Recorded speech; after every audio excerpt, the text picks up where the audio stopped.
রূপা, এই রূপা, তোকে কখন থেকে বলছি আমার জন্য একটু চা নিয়ে আয়।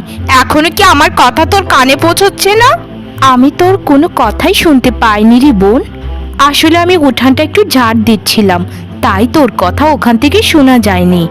এখন বল বোন, কিসের জন্য আমাকে ডাকছিলিস? আর বলতে পারবো না, বুঝেছিস? আর আমি বলতে পারবো না।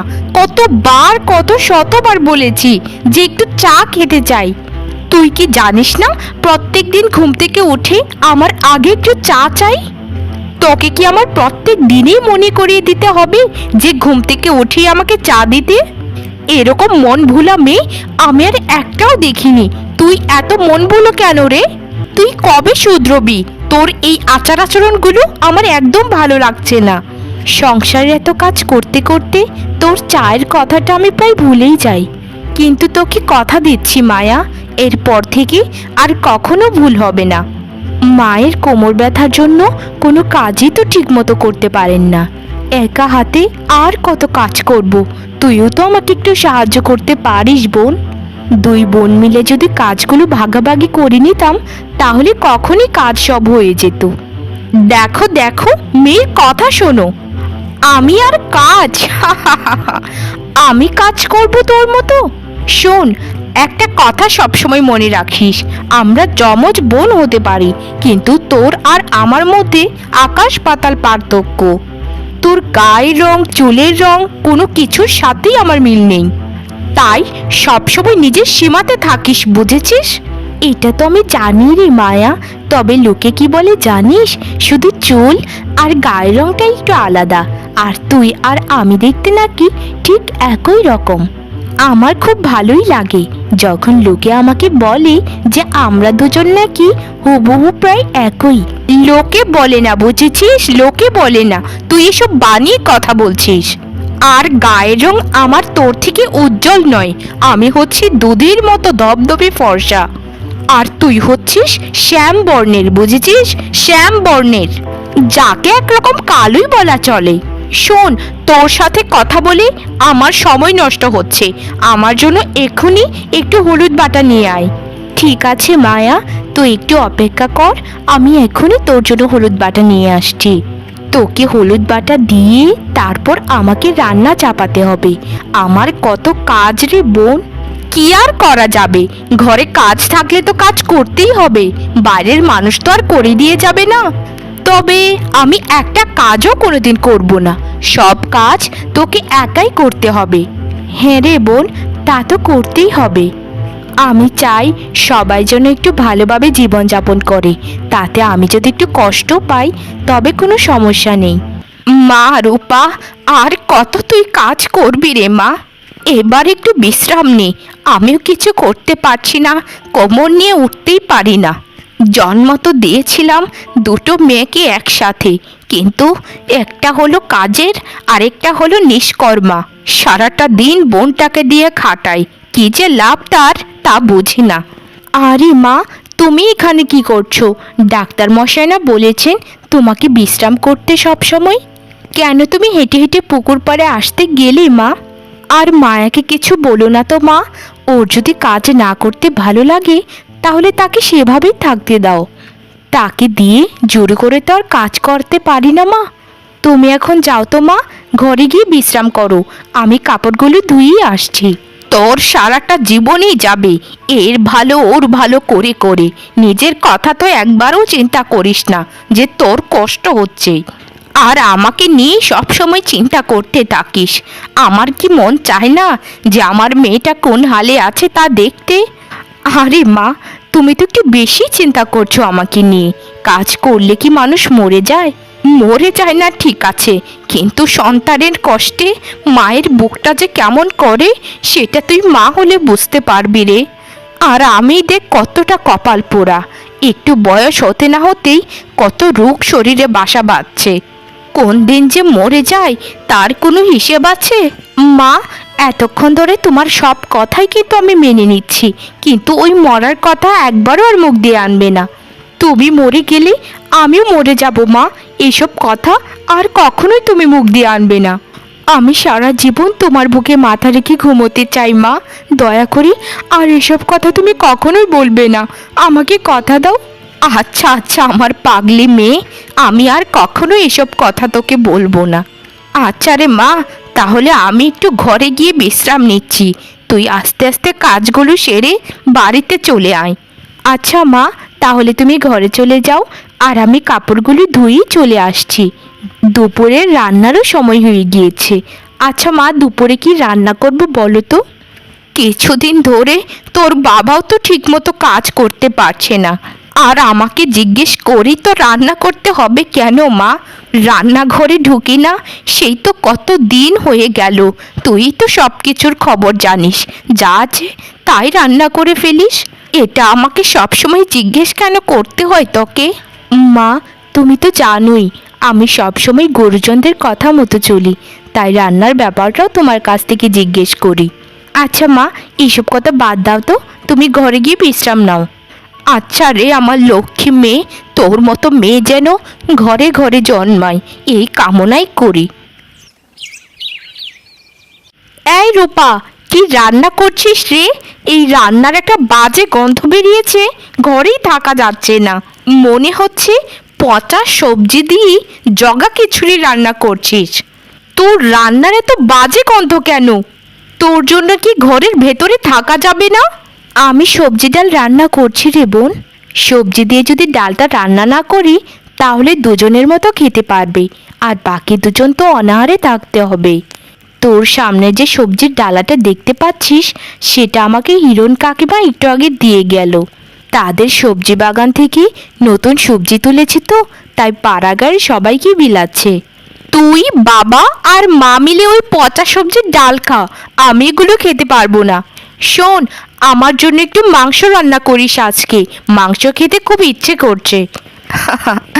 হাসালি রে মায়া, বাবার অবস্থাটা দেখতে পাচ্ছিস? বাবা কিছুদিন ধরে কোনো কাজই খুঁজে পাচ্ছে না, আবার উনি মাংস আনবেন? দয়া করে যা রান্না করছি তাই একটু খেয়ে নিস। বাবার যখন রোজগার আবার শুরু হবে তখন তোকে মাংস এনে খাওয়াবো, কেমন? তুই তো সব কিছুই জানিস রে বোন, আমাদের আর্থিক অবস্থা সেরকম ভালো নয়। বাবা রোজগার করে আনলেই তো আমাদের ঘরে উনুন জ্বলে, না হলে তো তা জ্বলারও তো জো নেই। কে কি করে, কে কেমন রোজগার করে সেটা তো আমার দেখার বিষয় নয়। জন্ম যখন দিয়েছে তখন তো ঠিকঠাক খাবার দিতেই হবে তাকে। তুই এসব নিয়ে সারাক্ষণ চিন্তা করিস, আমার এত চিন্তা করার সময় নেই। কে গো, তুমি আবার কোদাল নিয়ে কোথায় চললে? কোনো কাজ কি পেলে, নাকি এখনো কাজ খুঁজে চলেছ কোদাল নিয়ে? কিছু ডাল ছাড়া আর ঘরে তো কিছুই নেই রান্না করার। কি করব তুমি বলে দাও, মেয়েগুলোরও বয়স হচ্ছে বিয়ের, কিছু টাকাও তো আমরা জমাইনি, তাদেরকে তো বিয়েও দিতে হবে নাকি? এভাবে আর কত দিন চলবে বলো তো? আমি তো সর্বোচ্চ চেষ্টা করছি গিন্নি, কিন্তু কোনো কাজই তো ঠিক মতো পাচ্ছি না। বয়সও হয়ে যাচ্ছে, কি যে করবো কিচ্ছু জানি না। কিন্তু আমি চিন্তা করেছি মেয়েগুলোকে যদি বিয়ে দিতে হয় তাহলে এই বাড়িটা বিক্রি করে বিয়ে দেব। এছাড়া আমি আর কিছুই করতে পারবো না গিন্নি। মেয়েগুলোর বিয়ে দেওয়ার সময় বাড়িটাকে বিক্রি করা ছাড়া আর তো কোনো উপায় আমিও দেখছি না। তবে এখন তো দুবেলা দুমুঠো খেয়ে আমাদেরকে আগে বাঁচতে হবে। আজকে একটু চেষ্টা করো না কিছু বাজার করে আনার। রূপাটা সারাটা দিন এদিক ওদিক ছুটে বেড়ায় একটু শাক পাতা কোরানোর জন্য। রূপার কথা কি বলবো গিন্নি, রূপার মতো যদি মায়াও আমাদের কথা চিন্তা করতো তাহলে একটু হলেও আমাদের কষ্টটা লাঘব হতো, কিন্তু সে তো সারাক্ষণ নিজের কথাই ভাবে। তুমি একদম ঠিক কথাই বলেছ, সে সারাক্ষণ ঘরের কাজও করে আবার আমাদের সেবা যত্নও করে।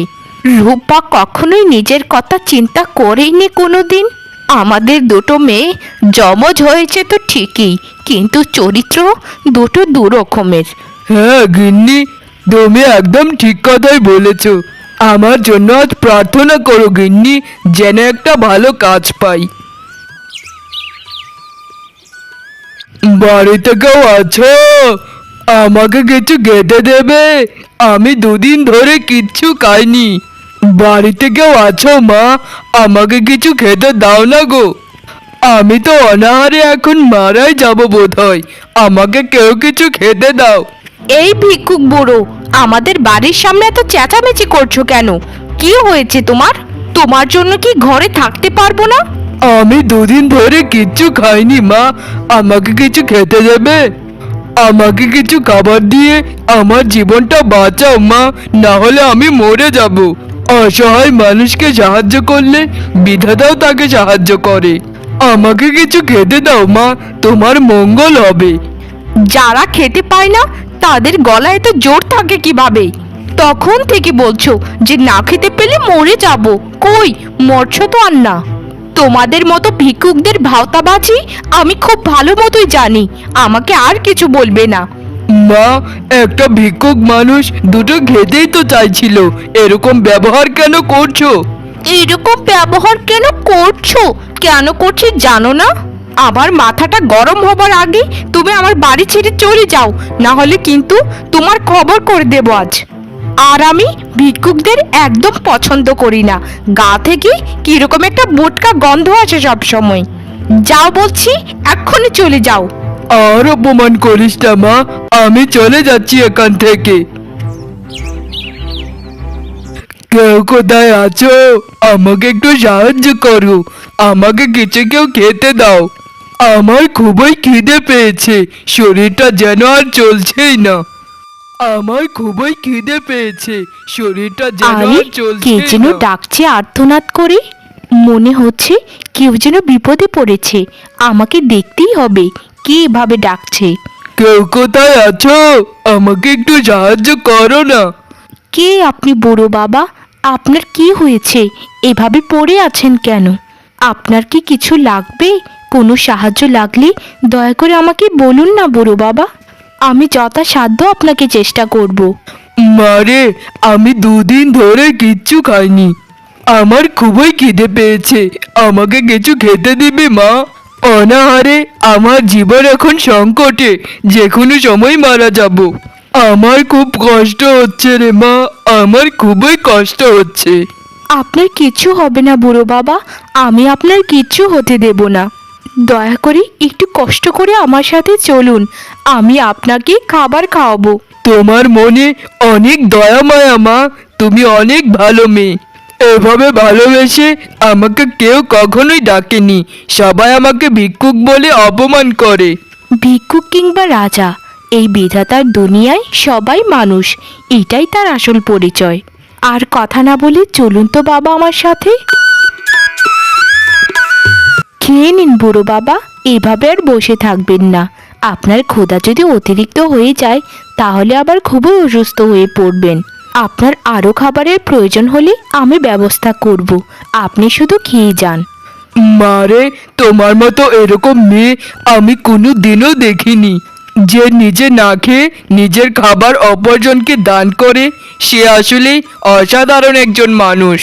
আমি কোনো অসাধারণ মানুষ নই বাবা, আমি আপনার মতোই একজন সাধারণ মানুষ। আমি তো পরেও খেতে পারবো, কিন্তু আপনি যদি এখন না খান তাহলে তো অনেক অসুস্থ হয়ে যাবেন। আর কোনো কথা বলবেন না বড় বাবা, আপনি খাবারগুলো খান।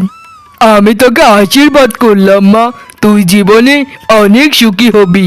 তুই জীবনে অনেক উচ্চ স্থানে যাবি, যা তুই কখনো কল্পনাই করিসনি। তোর ব্যবহার দেখে আমার মনটা এমনিতেই ভরে গেছে। তুই আমার মতো একজন সাধারণ ভিক্ষুককে কত গুরুত্ব দিচ্ছিস, যা সত্যি অবাক করার মতো বিষয়। রূপা, তুই একটা ভিক্ষুক কিনেছিস আমাদের ঘরে? ছি ছি ছি ছি ছি, তুই এতটা নিচে নেমে গেছিস। শুধু এই ভিক্ষুককে ঘরেই আনিসনি, তাকে আবার আমাদের ঘরের খাবারও খাওয়াচ্ছিস। তোর এই ব্যবহারগুলো কিন্তু সীমার বাইরে চলে যাচ্ছে। তুই দুদিন পর পর একে ওকে ধরে এনে খাবার খাওয়াস। নিজের ঘরে তো খাবারই নেই, আবার অপরকে খাওয়াতে তো লজ্জা করে না? তুই কি আশ্রম খুলে বসেছিস? আর এই ভিক্ষুক, তোমাকে না সকালে আমি তাড়িয়ে দিলাম, আবার কেন এলে এখানে? বোন মায়া, উনি ভিক্ষুক বলি কি উনি মানুষ নন? উনিও আমাদের মতো রক্তে মাংসে গড়া মানুষ। তাহলে কেন রে, বারবার তুই এই মানুষটাকে ভিক্ষুক বলে আখ্যায়িত করছিস, আর উনি তো আমার খাবার খাচ্ছেন, এতে সমস্যা কি? তোর খাবার তুই ভিক্ষুককে খাওয়াবি নাকি সন্ন্যাসীকে খাওয়াবি সেটা বাইরে গিয়ে খাওয়া। আমি যতদিন এ বাড়িতে আছি ততদিন যেন কোনো ভিক্ষুক এই বাড়িতে না ঢুকতে পারে। অসভ্য মেয়ে, আমার কোনো কথারই তুই কোনো মূল্য দিস না। কি হচ্ছেটা কি মায়া, এত চেঁচামেচি করছিস কেন? একটু চোখটা লেগে গিয়েছিল, তোর চেঁচামেচিতে উঠে পড়লাম। আর রূপা কি বা করেছে যে রূপাকে এত কথা শোনাচ্ছিস? তোমার মেয়ে কি করেছে সেটা নিজের চোখেই দেখে নাও। বাইরের একটা বুড়ো নোংরা জামা কাপড় পরা ভিক্ষুককে ঘরে এনে খাবার দিচ্ছে। ও, এটা খারাপ কাজ কোথায় রে? একজন অসহায় মানুষকে সাহায্য করা তো ভালো। রূপার এখানে দোষটা কোথায় সেটাই তো বুঝতে পারছি না। মা, এইসব বাদ দাও তো, মাকে আর কিছু বলো না। সে তো সবসময় এরকমটা করে, আমি এগুলো কানে নিই না। তুমি যাও মা, তুমি গিয়ে বিশ্রাম করো। আর যদি বড় বাবার জায়গায় আমার মা অথবা বাবা থাকতেন তাহলে তুই কি করতি রে মায়া? অসহায় মানুষকে সাহায্য করাই তো মনুষ্যত্ব। সবসময় তাদের জায়গায় আমাদের নিজেদেরকে কল্পনা করা উচিত, তাহলে তাদের অবস্থানটা আমরা বুঝতে পারবো। যাও মা, মায়াকে নিয়ে তুমি ঘরে যাও, তুমি গিয়ে বিশ্রাম করো। আর মায়াকে একটু বোঝাও, ইনি দুদিন ধরে কিছুটি খায়নি।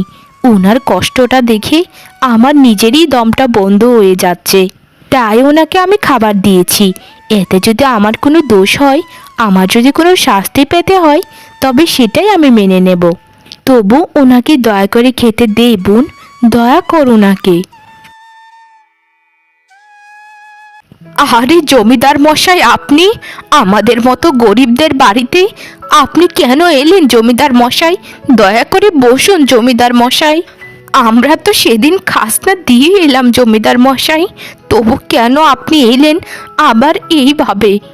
আমি এসেছি আমার ছেলের বৌমাকে নিয়ে যেতে। আমার ছেলের বৌমা হবে রূপা। রূপা শুধু আমার ছেলের বউ না, আমার মেয়ে। মানে জমিদার মশাই, এসব কি কথা বলছেন আপনি? রূপা মানে? রূপাকে আপনি কিভাবে চেনেন জমিদার মশাই? আমি তো কিছুই বুঝতে পারছি না। আপনি কি আমার সাথে মজা করছেন? না বোন, আমি আপনার সাথে একদম মজা করছি না। আমি একটু আমার মায়ের সাথে কথা বলতে চাই। আচ্ছা রূপা মা, তুমি আমাকে ভালো মতো দেখে বলো তো, আমাকে তুমি চিনতে পারছো কি না? এ কি বলছেন জমিদার মশাই? আপনাকে তো আমি ছোটবেলা থেকেই চিনি, আর আপনি আমাকে এসব কথা বলছেনই বা কেন? আমি তো কিছুই বুঝতে পারছি না জমিদার মশাই। দয়া করে একটু খুলে বলুন না, আমার ভয় হচ্ছে। বেশ কিছুদিন আগে একজন ভিক্ষুককে তুমি ঘরে এনে খাবার খাইয়েছিলে না? কতই না সেবা যত্ন করেছিলে। ওই বুড়ো বাবার কথা আমি কোনো দিনও ভুলতে পারবো না, কিন্তু আপনিও নাকি চিনেন কিভাবে? সেই ভিক্ষুকটা আর কেউ নয়, আমি ছিলাম মা। আমার ছেলের বিয়ের বয়স হয়ে যাওয়ার পর থেকেই এভাবে ভিক্ষুক সেজে বাড়ি বাড়ি গিয়েই পরীক্ষা করি সবার, যেন আমার ছেলের জন্য একটা সত্যিকারের ভালো মনের বৌমা পাই। দীর্ঘদিন খুঁজেছি, কিন্তু সেরকম কোনো ভালো মেয়ে পাইনি আমি। কিন্তু উপরওয়ালার দয়াতে সেদিন তোমার সাথে আমার দেখা হলো। ব্যাস, আমার ছেলের বৌমা এবং আমার মেয়ে দুটোই পেয়ে গেলাম। এই জমিদার কি পাগল হয়ে গেছে? আমার মতো এরকম সুন্দরী একটা মেয়ে থাকতে আমাকে তার চোখেই পড়ছে না। আমি এটা বিশ্বাসই করতে পারছি না। আমার ওই বিশ্রী বোনের জন্য একজন জমিদার নিজে এসেছেন বিয়ের কথা বলতে। হায় রে পোড়া কপাল আমার! সেদিন যদি ওই ভিক্ষুকের সাথে আমি অভিনয় করেও ভালো ব্যবহার করতাম, কে জানতো এই ভিক্ষুকই যে জমিদার। বাবা আমাকে চিরদিনই শিখিয়েছেন যে একজন সুন্দর মুখের থেকে একজন ভালো মনের মানুষ অধিকতর দামি। আপনি যেমন দেখতে সুন্দরী, তেমন আপনার মনটাও খুবই বিশাল। সত্যি আমি বড় ভাগ্যবান যে আপনার মতো একজন স্ত্রী পেয়েছি।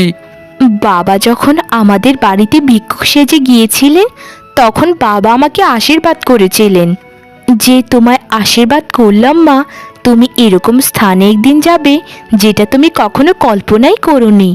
এই আশীর্বাদটা বাবা সত্যিই জেনে বুঝে করেছিলেন। আমি কখনো কল্পনাই করিনি যে আমি জমিদারের গিন্নি হব। হ্যাঁ গিন্নি, এখন থেকে তুমি খুব সুখেই থাকবে। আর তোমার মা বাবা মানে আমার মা বাবা। আমাদের মা বাবাকে আমরা এই বাড়িতে নিয়ে আসবো খুব তাড়াতাড়ি। আসলে আপনি কত ভালো একজন মানুষ। এরকম উদার মনের একজনের স্ত্রী হতে পেরে নিজেকে খুবই ধন্য মনে হচ্ছে। তোমাকে স্ত্রী হিসেবে পেয়ে আমিও অনেক আনন্দিত। হায়রে পোড়া কপাল আমার, আজ আমার ভুলের জন্যই জমিদারের ছেলের বউ হতে পারলাম না। নিজের পায়ে নিজে কোড়ল মারলাম, নিজের পায়ে কোড়ল মারলাম আমি। কি হবে আর এই উজ্জ্বল চামড়া দিয়ে, যেখানে একজন চেম্বর্ণের মেয়ে জমিদারের ছেলে বউ হয়ে গেল। সেদিন যদি ভিক্ষুকটাকে অপমান না করে দুটো খেতে দিতাম, তাহলে আজ আমি জমিদারের ছেলের বউ থাকতাম। আমার আর কিচ্ছু ভালো লাগছে না, কিচ্ছু না। আমি কি করব? আমার যমজ বোন কত সাদাসিধে হয়েও জমিদারের ছেলের বউ হয়ে গেল, আর আমি এত সাজুগুজু করে থাকার পরও কিছুই হতে পারলাম না, কিছুই না। পোড়া কপাল আমার।